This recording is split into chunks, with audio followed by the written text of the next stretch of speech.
السلطان. بسم اللہ الرحمن الرحیم. اللہ تبارک و تعالی کے پاکیزہ نام سے آغاز کرتے ہیں جو بہت مہربان نہایت رحم والا ہے. 90 نمبر حدیث پر ہمارا کلام چل رہا تھا اور اس میں حضرت ابو مسعود انصاری رضی اللہ تعالی عنہ راوی ہیں. انہوں نے کہا کہ ایک شخص نبی کریم صلی اللہ علیہ وسلم کی خدمت میں اپنا مسئلہ لے کر اپنا مقدمہ لے کر حاضر ہوئے کہ یا رسول اللہ صلی اللہ علیہ وسلم فلاں شخص جن کو نبی کریم نے مقرر کیا تھا، کیونکہ آپ اپنے دور میں خود اماموں کو مقرر کیا کرتے تھے،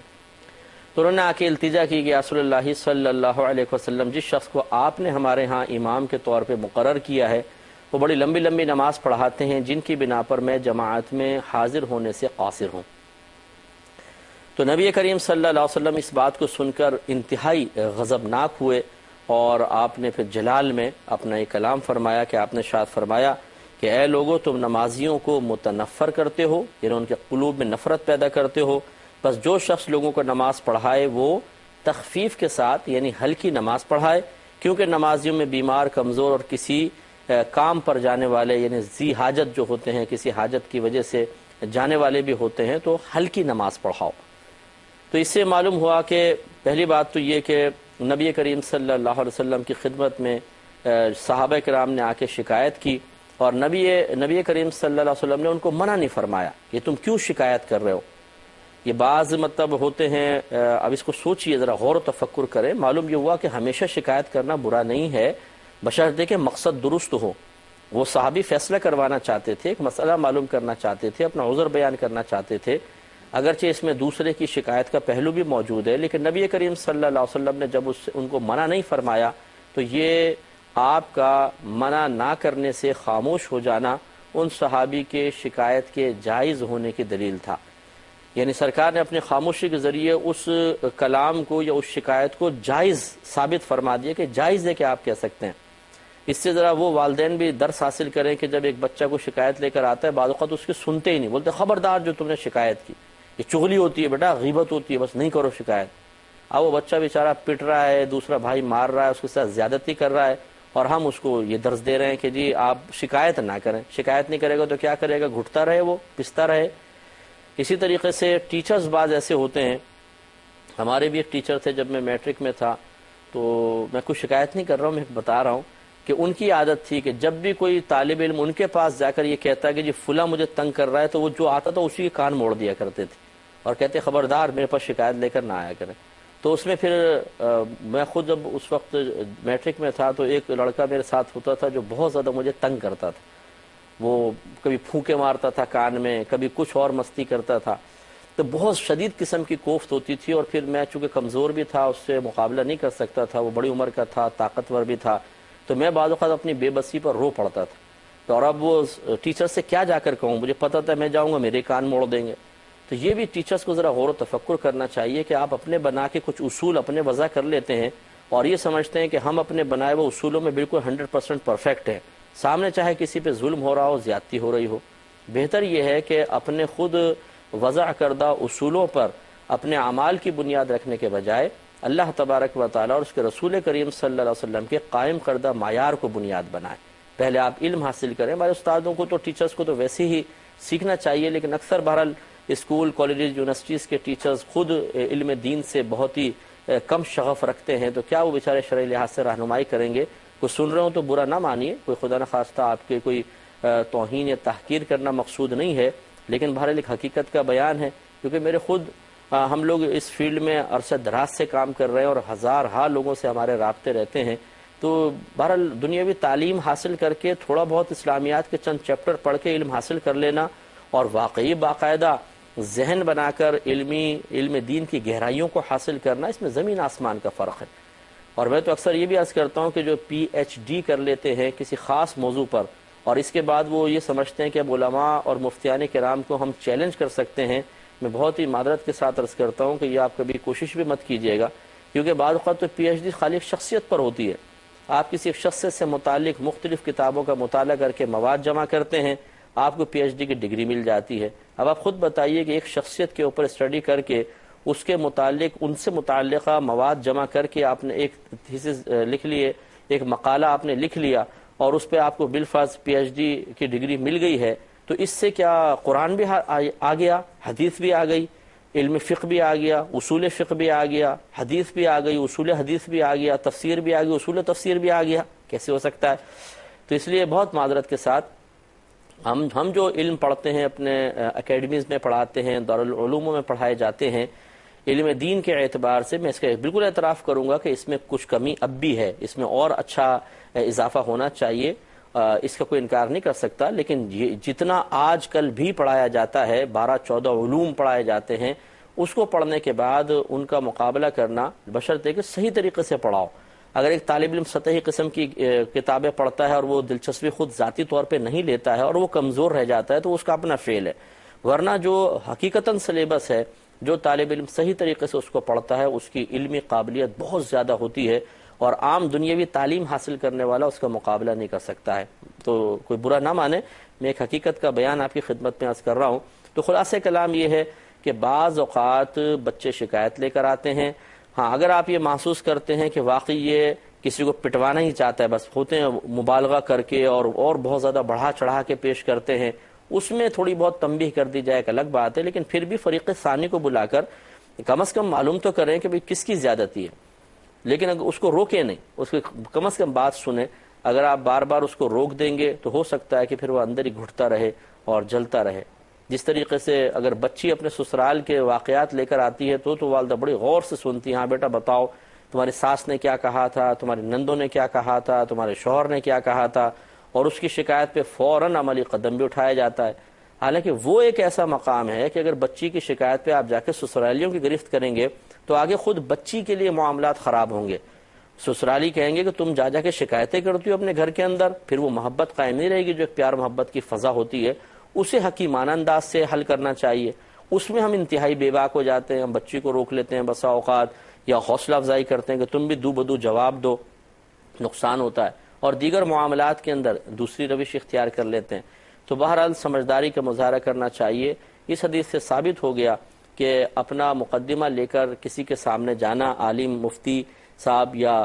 حاکم یا جو بھی فیصلہ کرنے کی صلاحیت رکھتا ہو اور وہ فیصلہ کرنے کا مجاز ہو، ان کے سامنے کسی دوسرے کی شکایت اصلاح کی غرض سے اور معاملے کو حل کرنے کی غرض سے، مسئلہ معلوم کرنے کی غرض سے بیان کرنے میں کوئی حرج نہیں ہے۔ دوسری بات یہ ہے کہ جب دوسرا ہم نے اس پہ بھی کلام کر لیا ہے لیکن پھر عرض کر دیتے ہیں کہ اگر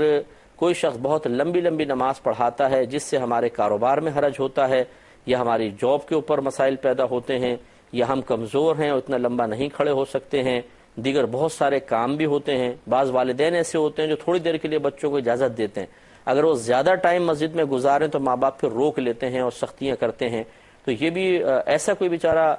مشکل میں ہو اور پھر امام صاحب لمبی نمازیں پڑھا رہے ہیں تو ایسے لوگوں کے لیے اب جماعت کا ترک کرنا جائز ہوگا، یہ ان کے لیے ایک عذر ہے، وہ اپنی تنہا پڑھ کر نکل سکتے ہیں، اور ترک جماعت کا وبال ان پر نہیں ہے، اب امام صاحب پر ہوگا۔ لیکن یہاں پر میں ضرور یہ اتنی آپ کی خدمت میں ضرور عرض کروں گا کہ ضروری نہیں ہے کہ اگر امام کی نماز آپ کو لمبی لگ رہی ہو تو واقعی وہ لمبی بھی ہو۔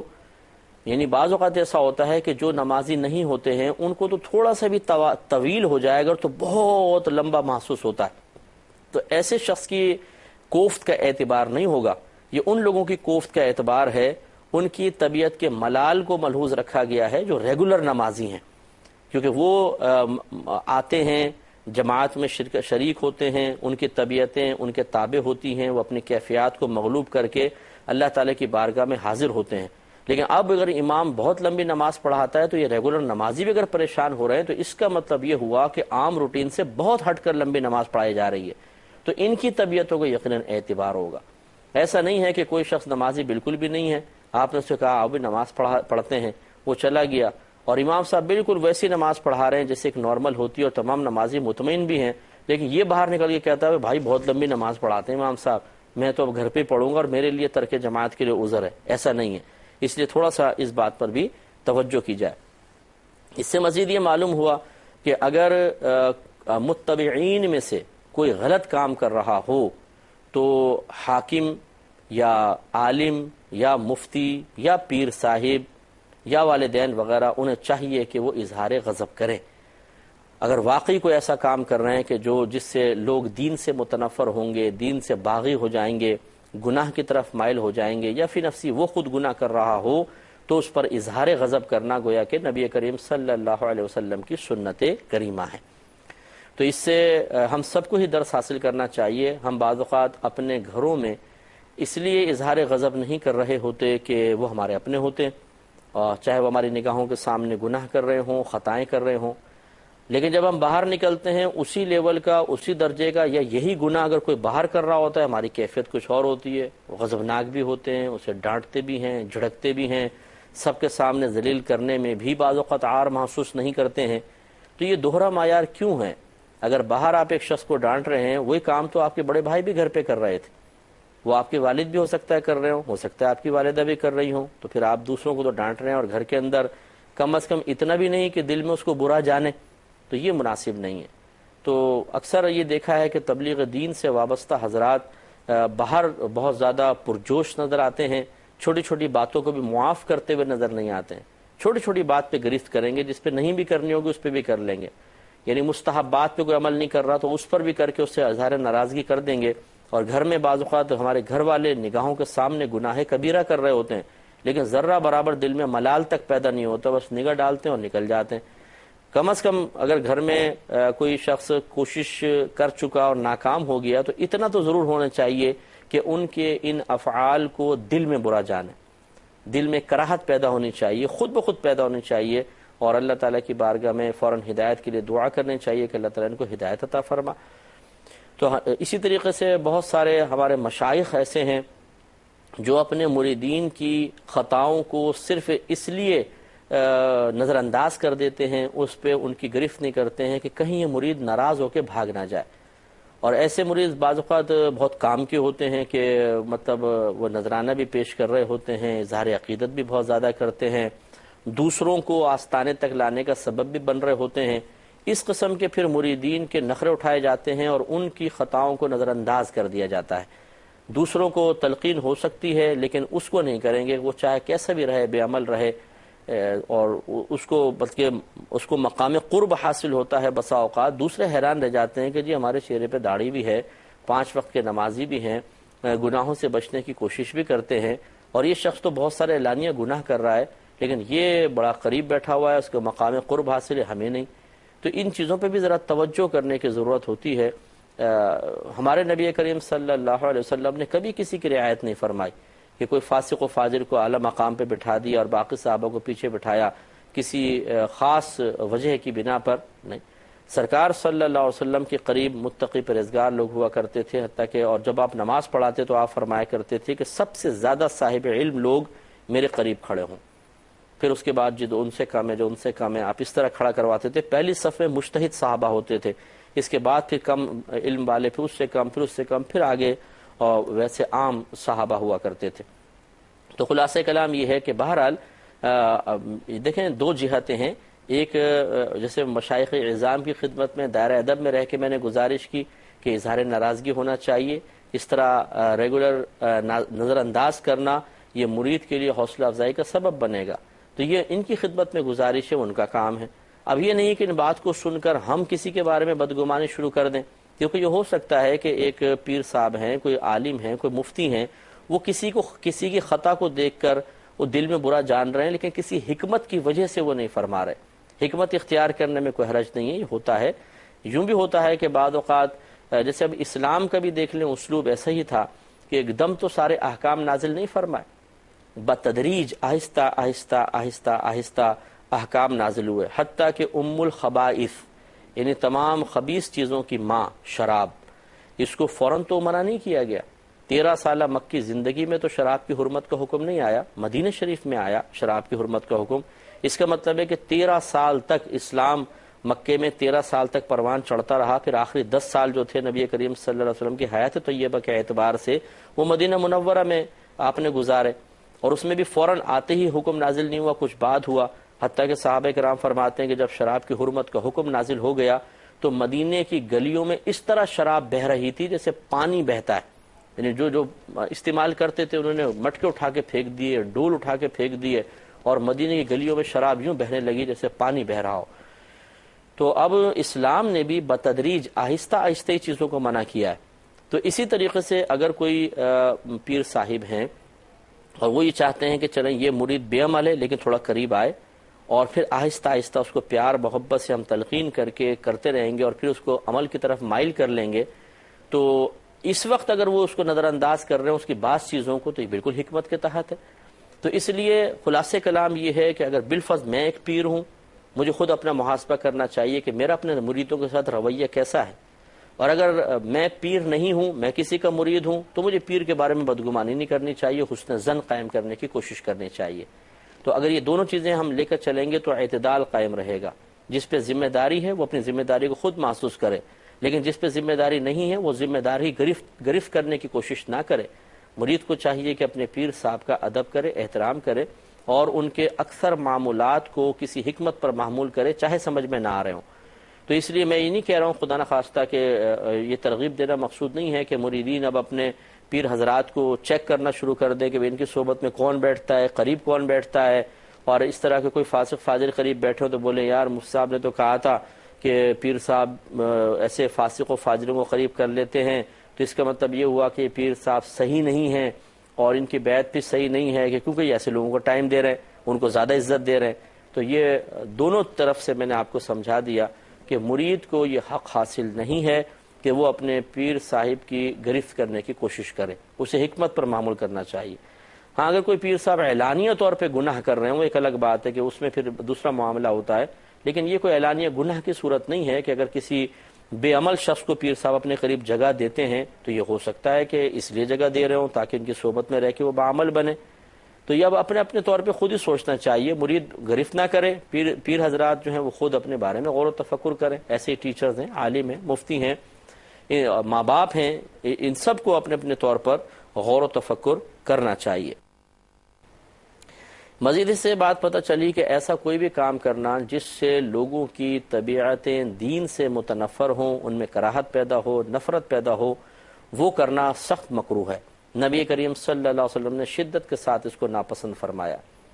لہٰذا بڑی معذرت کے ساتھ ہمارے ہاں اب خصوصاً میں عام لوگوں کی بات ہی نہیں کر رہا ہوں، دیندار طبقے کی بات کر رہا ہوں، ہمارے ہاں بعض معمولات اتنے طویل کیے جاتے ہیں کہ لوگ بیچارے ملال میں مبتلا ہو جاتے ہیں۔ یہ تو دیکھیے نماز فرض تھی، جماعت واجب تھی، اس میں نبی کریم صلی اللہ علیہ وسلم اظہار ناراضگی فرما رہے ہیں کہ اتنا لمبا نہ کیا جائے کہ لوگ متنفر ہو جائیں۔ تو جہاں پہ نہ فرض ہے نہ واجب ہے اسے پھر اتنا لمبا کرنا کہ لوگوں کی طبیعتوں میں ملال پیدا ہو جائے، کیسے صحیح ہو سکتا ہے؟ اس پہ انشاءاللہ ہم کلام کریں گے نیکسٹ پروگرام میں۔ وآخر دعوانا ان الحمدللہ رب العالمین۔